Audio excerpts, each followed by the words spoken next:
use our coverall stretch again.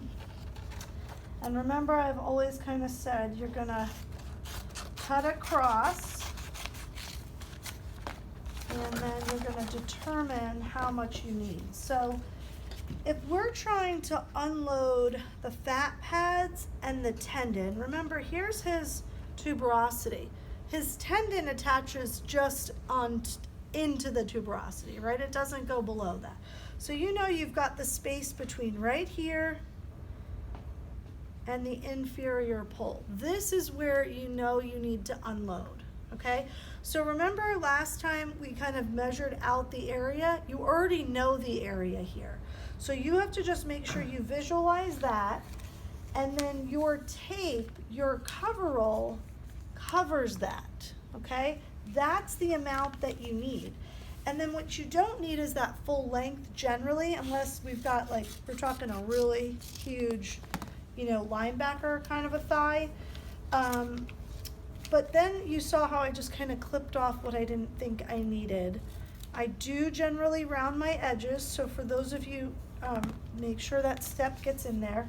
And then again, I would put a spray into here, okay? For the sake of the demo with the hair, we're gonna not give him a free wax job. So we're gonna visualize that, make sure. Now, the patella sits, look how high. I don't need to cover his knee, the patella. I need to make sure the inferior pole's captured and the tendon and the fat pads are captured. If I capture the tendon, I know I'm gonna capture the fat pads because they're right there next to it.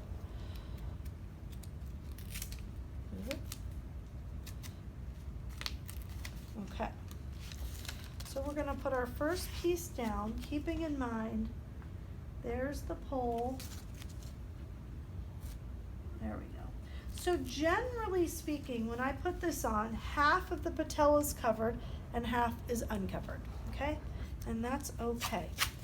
You saw me do how we cut our tape. I kind of pick off, I don't make it too long because some of you found out last week if you make it too long, you kind of lose control. This tape, we're gonna have some strips that are a smidge shorter, and then I'm gonna get longer and longer. And I already know I don't have enough. And I'm gonna make a few that are a little long. Remember what I said here, keep one angle down and one pulls up so that you don't pop off. And I'm gonna make a few just a little longer, and I think we're good. Okay, so to make an anchor, I'm gonna just use one of the ones I already cut. I could have pre-measured it right there and ripped it, but I think I made enough. So here is his tuberosity, and here's right where his tendon starts. So I have to imagine it comes up like this.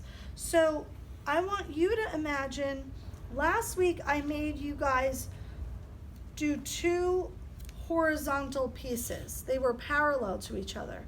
This week, particularly on the knee, because we go from like skinny to kind of wide, I'm gonna make you have your anchors do that, okay? So we're gonna not look like the letter H or the letter V. We're gonna kind of be sort of in the middle. Do you see that angle? So do you see why some of them need to be a little shorter and then they need to get a little longer? And that will be a feel that you'll get on how short and long to make them. Remember, it's always like this. You see how I've got one piece hanging on my first finger? I don't need my first finger.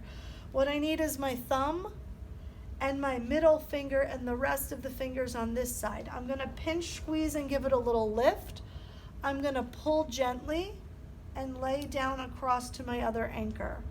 Then I'm gonna come here, pinch, lift, pull, tension, lay down on my anchor. That's why your anchors are there. You've gotta hit them, okay? You're gonna layer 50% over the one below it, going in the same direction. Remember last week, we did all going in the same direction because we were talking about a very specific traction injury that was pulling away from the bone, so we want to push everything towards the bone. Now we're going to go to a much more versatile approach, this basket weave that's going to look like this wherever I put it around the body, except in those particular instances where it's like tractioning, or I think purposefully I don't want to do this basket weave. Now I'm getting longer because now I'm coming up towards his patella and his fat pad, so I need to kind of go and grab it, okay? So I need a little bit of length here. You see how my strip is almost a little horizontal right now? But what I need to do is kind of come and wrap. Do you see how I'm doing that? And then I'm really getting to the top now of the piece of the coverall. So that last two pieces right there, essentially, again, I created this sort of sling that's supporting the knee. Now, depending on how much more room I have, I feel like I'm there because now I've got a really nice offloaded. You see the wrinkling that's happened? That's good. That means our unload's working really nicely. I've really reached, I feel like, enough. I think I'm happy with that, and I can call it. I'm gonna make sure that I re-anchor my few pieces here of all the strips that I laid down. Remember, I do my nice sharp edge on the outside generally. That's just a preference that I've kind of come up with over time. And then we're gonna have him bend. And that should not pop off. Again, if I sprayed diligently enough, that should not pop off, okay? So now, the question is, do we leave it like this? Do we go out? We sprayed enough. We know it's hot and humid out. I double sprayed today. Less is more. The athletes don't love stuff on their knees anyway because of all the bending that goes through the knee. But I don't want this to pop off. So what do? Is he gonna let me put a light plast wrap around this distal section to keep it on? He definitely won't let me put light plast around his knee joint because then he's gonna feel like he's wearing a heavy brace and his knee's not gonna bend. If you felt that that was appropriate for the injury, then you need to have that discussion. But most athletes will not let you cross the knee joint. What I could easily do is take another strip just a little bit wider, just a little bit longer, and I could make sure that his skin is still kind of sticky here, and if it's not, you give it another little quick spray or paint, and I could just cover this up. Okay, this is one easy way. If you're really concerned, depending on, again, heat and humidity, now remember, this piece has to be on skin. So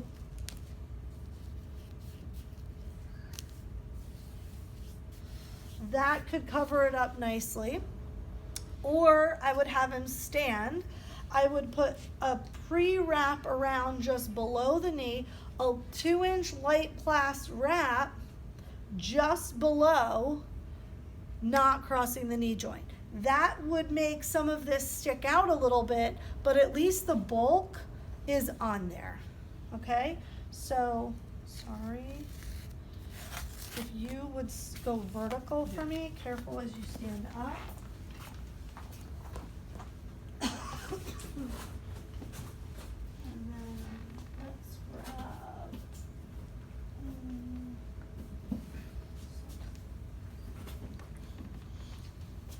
Okay, so if he just does, again, put your that leg behind you more. Yeah, and just kind of like relax this leg. So your back leg takes more of the weight. Yeah.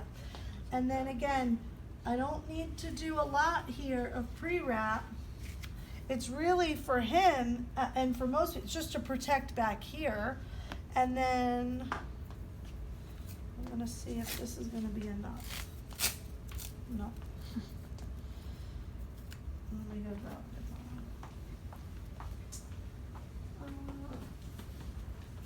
I'll just grab a 3-inch, but probably in this situation, 2-inch would be really good. I'm gonna knock, and then you gotta make sure you look back here. Watch that knee bend. And what I don't want to do is finish medially or right here. You could probably finish right here anteriorly, but that's where all the force is going. So I'm going to finish more laterally. Okay, I don't want to be here because what if he bumps and then the strip flies off on the medial side, okay? So again, that doesn't take much to get around. I don't care about these pieces because the bulk of it's here, okay? All right, so I'm gonna have you guys go